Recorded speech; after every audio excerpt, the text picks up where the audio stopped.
Cathy Engelbert does not work for the players.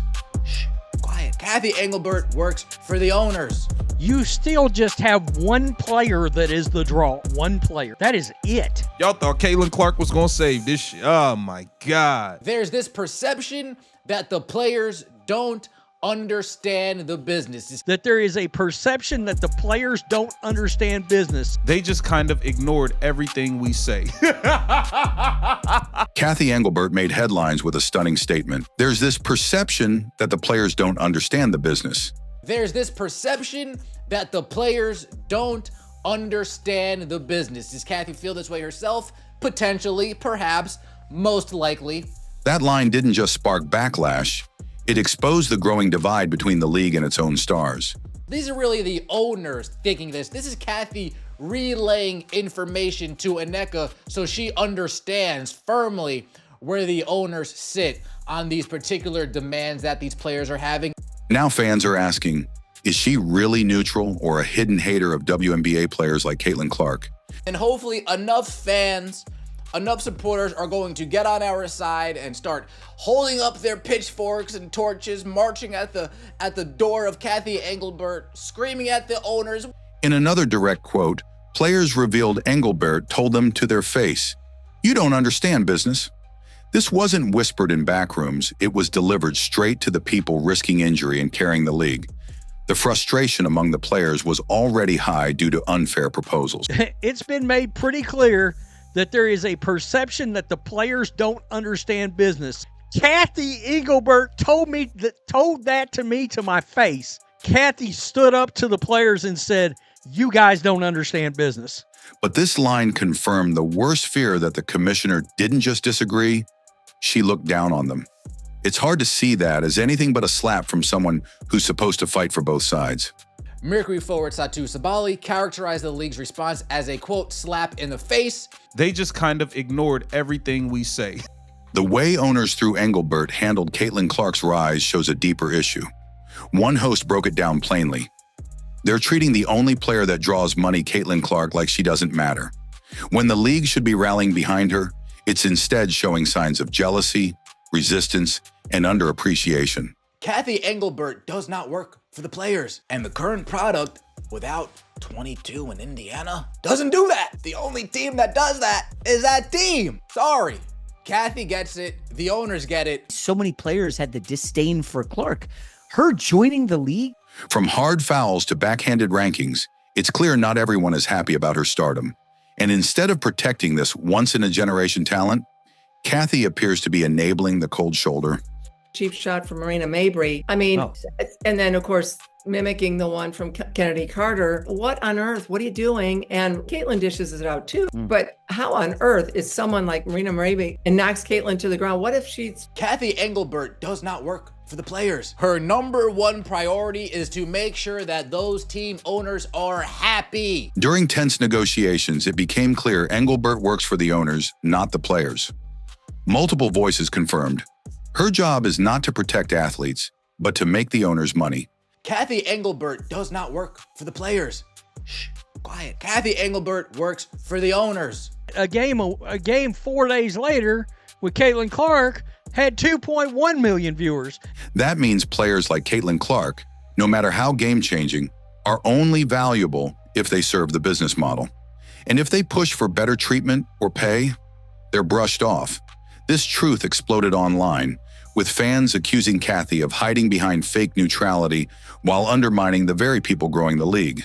They just kind of ignored everything we say. Stewart was quoted as saying she was absolutely frustrated. The league and WNBA commissioner Cathy Engelbert in particular faced heavy criticism on social media from fans worried about the looming possibility of a lockout. And what happens when players push back? They're mocked as unrealistic. One podcast host described it harshly. "You want my watch? You want my jet?" And hopefully they're expecting that the owners are saying, oh yeah, sure, here, you want my watch too? Here's my necklace. You want my private jet? Yeah, take my private jet. That's what owners think when players demand more. The entire tone from Cathy's camp has been dismissive, as if players like Caitlin Clark are begging for luxuries instead of fairness. You're lucky I'm giving you any money at this point. How much more money do you want? Seriously, the owners are working for free. This clip exposes the broken relationship between leadership and labor. It also reveals a league that's still not ready to truly respect the talent it's built on. Not only are these demands wild, they are so wild that it comes across as they just don't understand how this league operates. They just kind of ignored everything we say. Giving you the real and the honesty about how disgusting the WNBA has been toward Caitlin Clark, especially voting her as the 9th best guard in the league. Caitlin Clark's exclusion from the Olympic roster shocked fans worldwide, and the reaction exposed deeper issues. Despite being the most famous name in women's basketball, she was left out while lesser performing guards made the cut. Truly the worst Olympic team selection I have ever seen in my 41 years of covering the Olympics.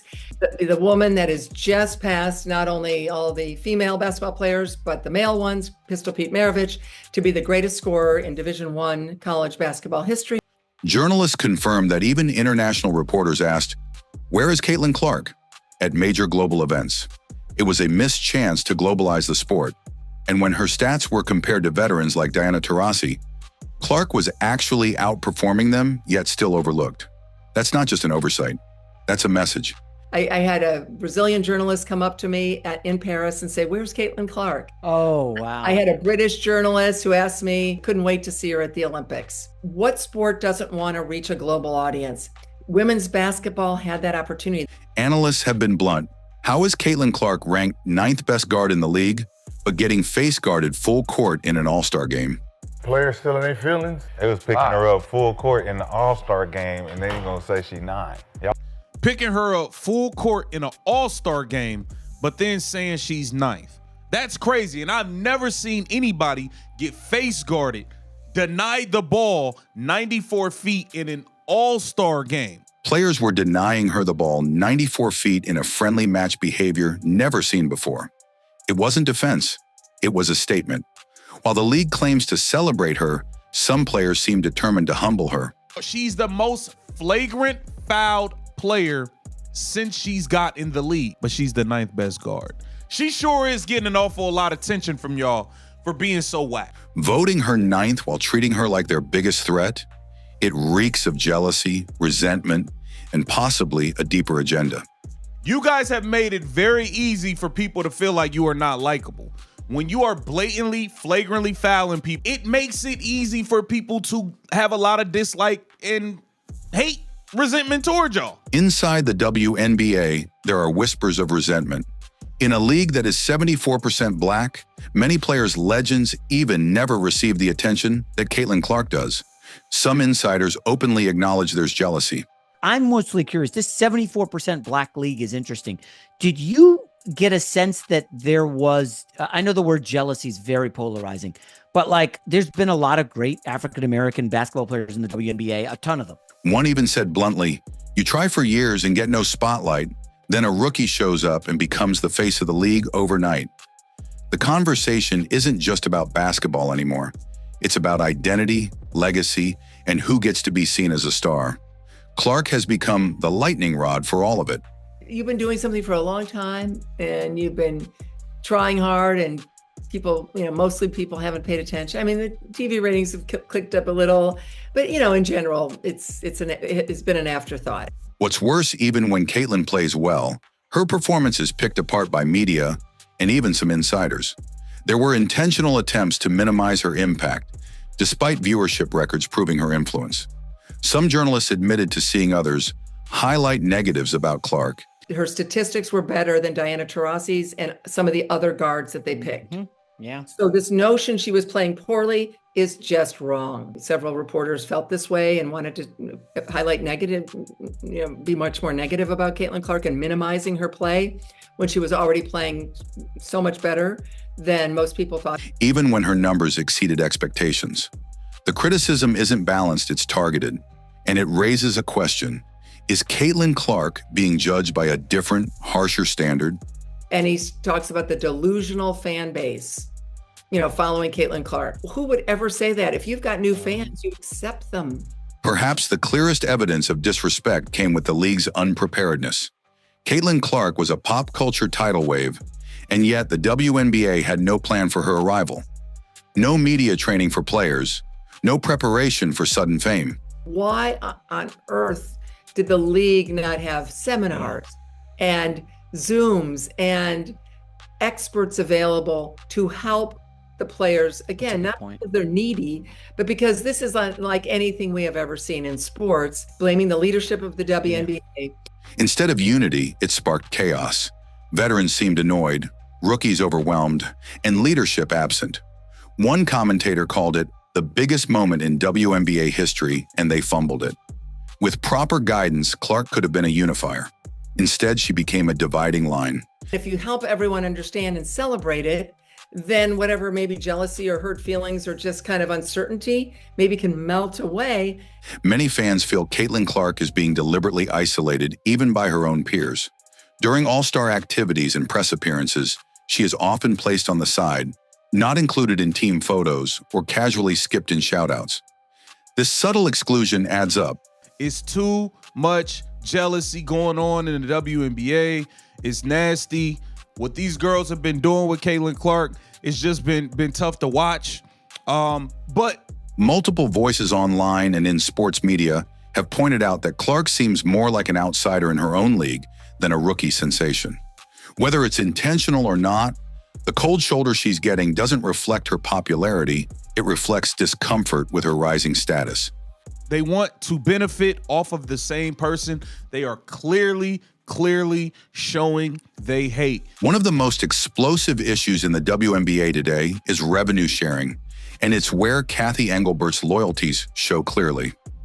In negotiations, the union asked for a deal closer to the NBA standard, around 50% of league revenue shared with players. But the league's counter was shockingly low, less than 10%.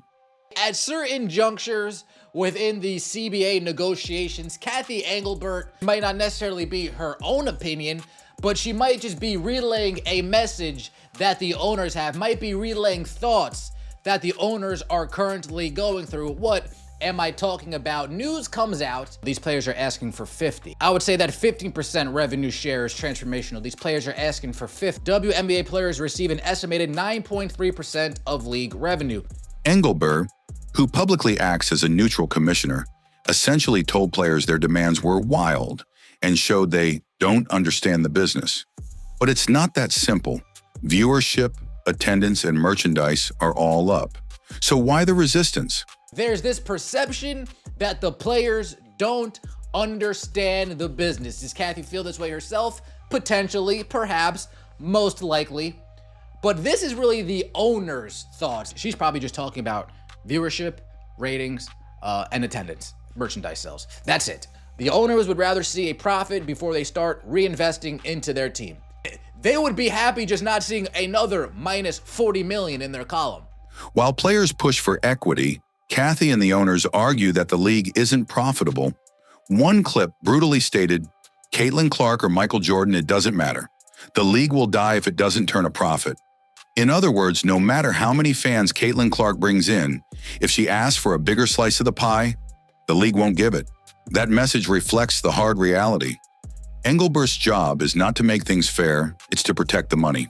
Caitlin Clark or anybody else, it doesn't matter. Michael Jordan suits up with a wig. This league will die if they can't start turning a profit. The players didn't stop at asking for better pay. They demanded a complete transformation of the WNBA's economic model.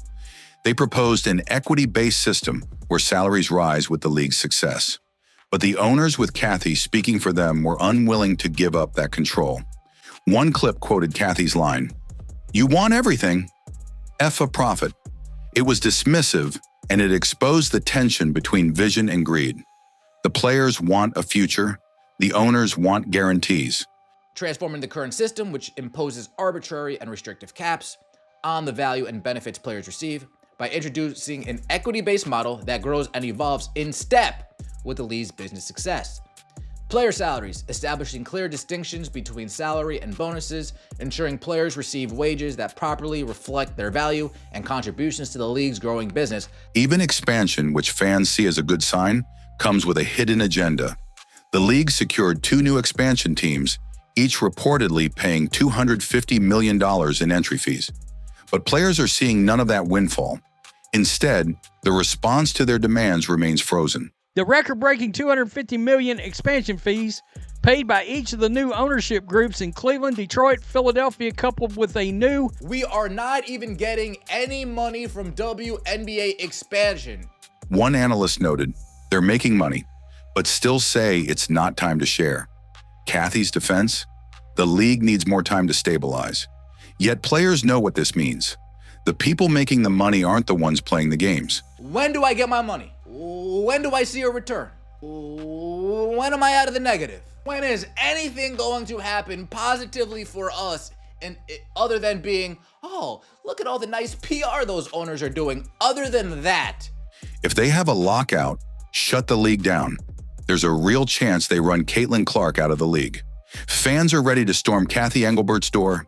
You want to lock out? Cool. This is cutting into my 12 o'clock appointment anyway. The fact is, if they end up running her out of the league, and guys, I think there's a chance they run her out of the league. Mercury forward Satu Sabali characterized the league's response as a, quote, slap in the face. Y'all thought Caitlin Clark was going to save this shit. Oh, my God. But how on earth is someone like Marina Maravich, this is a dead ball situation. It makes it easy for people to have a lot of dislike and hate, resentment toward y'all. The WNBA fumbled the most important moment in its history. Don't forget to like, subscribe, and share. You won't want to miss what's next.